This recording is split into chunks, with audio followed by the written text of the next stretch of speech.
여러분 안녕하세요. 마이펫 상담소 윤쌤입니다. 만약 여러분이 며칠 집을 비워야 한다면 어떻게 하시겠어요? 우선 먹이는요, 변질되지 않는 건사료 종류로 급여를 해놓습니다. 혹 흐르는 물을 좋아한다면요, 수도꼭지를 틀어놓고 가시는 것도 좋은 방법 중에 하나입니다. 자, 오늘은요, 며칠 집을 비워야 한다면 이란 주제로 한번 얘기해 볼까 하는데요. 만약 여러분이 피치 못할 사정으로요, 며칠 집을 비워야 한다면 어떻게 하시겠어요? 고양이를 집에 홀로 둘 건가요? 아니면 탕묘를 맡길 건가요? 아니면 데리고 가실 건가요? 오늘은 집사가 고양이를 집에 두고 집을 비워야만 할 때, 고양이 홀로 집을 보게 하거나 탕묘를 맡길 시 주의사항과 몇 가지 팁들을 한번 알려드려 보도록 하겠습니다. 사실 고양이는요, 낯선 곳에 있는 것보다는요, 혼자서라도 익숙한 곳에 있는 것이 훨씬 더 좋습니다. 혹시라도 집을 비우는 기간이 3일 이내라 그러면은요, 혼자 집에 두시고 홀로 지내는데 불편함이 없도록 철저하게 주변 환경을 잘 좋지만 취해 두시면 됩니다. 단 아픈 고양이거나 아니면 너무 어린 고양이라면요, 그래서 매일매일 손이 가야 된다면요, 반드시 탕묘를 맡기셔야 됩니다. 절대 혼자 두시면 안 됩니다. 아셨죠? 반려묘에게 집을 맡기고 집보기를 시킬 때에는요, 야, 너 오늘부터 혼자 집 봐야 돼? 이런 거 있잖아요. 혼자 있는 동안에 절대 불편함이 없도록 해주셔야 됩니다. 여기에는 기본적으로 충분한 양의 사료, 그리고 충분한 양의 깨끗한 물, 그리고 쾌적한 화장실이 준비되는 것이 기본 중에 기본입니다. 우선 먹이는요, 집을 비우는 기간 동안에 먹어야만 할 사료의 양을 계산하시고요, 변질되지 않는 건사료 종류로 급여를 해놓습니다. 물론 평소 먹던 양보다 약간 많은 양을 준비하시는 게 좋아요. 한 번에 다 먹어버리면 곤란하거든요. 자동급식기는 정해진 양의 사료를 정해진 시간에 줄 수 있으므로 한 번에 고양이가 사료를 다 먹어버리는 것을 막아줄 수가 있습니다. 자동급식기를 만약에 사용하지 않을 때에는요, 여기저기 최대한 사료들을 나눠서 주고 가셔야 됩니다. 안 그러면 한 번에 다 먹어버릴 우려가 있으니까요. 물도 역시요, 여기저기 나눠서 그릇에 충분히 담아주고 갑니다. 혹 흐르는 물을 좋아한다면요, 수도꼭지를 틀어놓고 가시는 것도 좋은 방법 중에 하나입니다. 아니면 자동급수기를 설치해 놓으시든가요. 또 화장실 역시요, 너무너무 고양이 화장실이 더러워지면 위생상도 안 좋고 얘들도 사용을 더 안 할 우려가 있습니다. 온 집안을 난장판으로 만들 수도 있거든요. 최소한 2~3개의 화장실을 설치해 두고 가시는 것이 좋습니다. 본래 사용하던 화장실 이외에 임시 간이 화장실을 2~3개 정도 더 만들어 주시는 것도 도움이 되고요.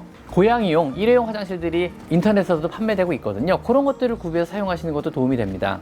요즘 간혹 판매되는 완전 자동 화장실 같은 경우는요, 자동으로 고양이 화장실을 청소해주는 기능이 있기 때문에 집을 비워도 깨끗한 화장실을 스스로 유지하게 됩니다. 왜 이렇게 빨아댈까? 그리고 가끔 간과하시는 것 중에 하나가요, 실내 온도입니다. 항상 되도록 실내 온도를요, 일정하게 유지시켜주도록 준비를 해놓고 나가셔야만 합니다. 혹 집을 비우는 기간이 겨울이라면요, 온도가 너무 떨어지지 않게 난방 대책을 꼭 세워주고 가셔야 되고요. 한여름이라면요, 절대로 창문을 닫아두고 가시면 안 됩니다. 창문을 모두 닫을 경우 실내 온도가 지나치게 올라가서 고양이가 열사병에 걸릴 우려도 있거든요. 반드시 튼튼한 방충망이나 방묘문을 설치하시고 창문을 활짝 열어놓고 가실 걸 권장드리고요. 그게 아니라면 에어컨을 계속 틀어 실내 온도가 일정하게 유지되도록 조치를 취해놓고 가셔야 합니다. 또한 외출 이전에요, 집안의 정리와 청소는 굉장히 철저하게 해놓고 나가셔야 되는데요. 혹시라도 고양이가 먹거나 아니면 가지고 놀다가 사고가 날 만한 것들은요, 반드시 치우셔야 합니다. 그래도 만약에 걱정이 많이 되신다면요, 요즘에 IP 카메라들 저렴하게 많이 팔거든요. 설치해놓고 핸드폰으로 볼 수 있고 좌우 상하 조절되고 움직이기도 하는 것들이 많으니까요, 그런 것 하나쯤 설치해놓고 가시는 것도 도움이 됩니다. 왜냐하면 중간중간에 핸드폰으로 확인하면서 내 고양이가 잘 있는지, 밥은 잘 먹는지, 물은 잘 먹고 있는지 중간중간 체크해보는 것도 도움이 될 수 있습니다. 혹시라도 만약에 3일이 아닌 4일 이상 집을 비워놓고 가신다면요, 고양이 혼자 집을 보는데 무리가 될 수 있습니다. 이때는요, 펫시터를 고용하시거나 아니면 지인 탕묘 혹은 고양이 호텔에 맡기셔야만 합니다. 가장 추천하는 방법은 펫시터입니다. 고양이가 자신의 익숙한 장소에 계속 있을 수 있으므로 스트레스가 가장 적은 방법이고요. 이때는 펫시터 면접을 굉장히 철저하게 보시는 것이 좋습니다. 그리고 펫시터에게는요, 사료의 급여 방법이나 화장실의 청소 요령, 그에 필요한 돌봐주는 여러 가지 요령들을 철저하게 알려주시는 것이 도움이 됩니다. 또한 적어서 직접 주어 실수가 없도록 하시는 것도 좋습니다. 펫시터 역시 미리 충분한 사전 교육을 받아 큰 동작이나 급작스러운 동작 혹은 큰 소리로 고양이를 놀라게 하지 않는 것이 좋습니다. 고양이가 공포스러운 상황에 빠지면 굉장히 큰일이 날 수도 있거든요. 혹시라도 노령묘이거나 지병이 있거나 예민한 고양이라면요, 호텔은 되도록 동물병원에 맡기실 것을 추천드립니다. 되도록 고양이가 여러 마리가 같이 있어야만 되는 곳은 피하시고요. 좁더라도 고양이 한 마리 한 마리가 개별로 들어가는 그런 곳을 선택하셔야만 합니다. 다른 고양이와 함께 둘 경우에는요, 개와는 다른 고양이의 특성상 낯선 고양이가 잘 지내기도 어려울 뿐더러 오히려 심한 스트레스 등의 문제가 생길 수도 있습니다. 혼자 두는 일만 못한 경우죠. 동물병원의 장점은요, 어떨 때든 아플 때 바로 대응이 가능하고요, 모든 스태프들이 전문적인 교육을 받은 사람들로만 구성이 되어 있다는 장점이 있습니다.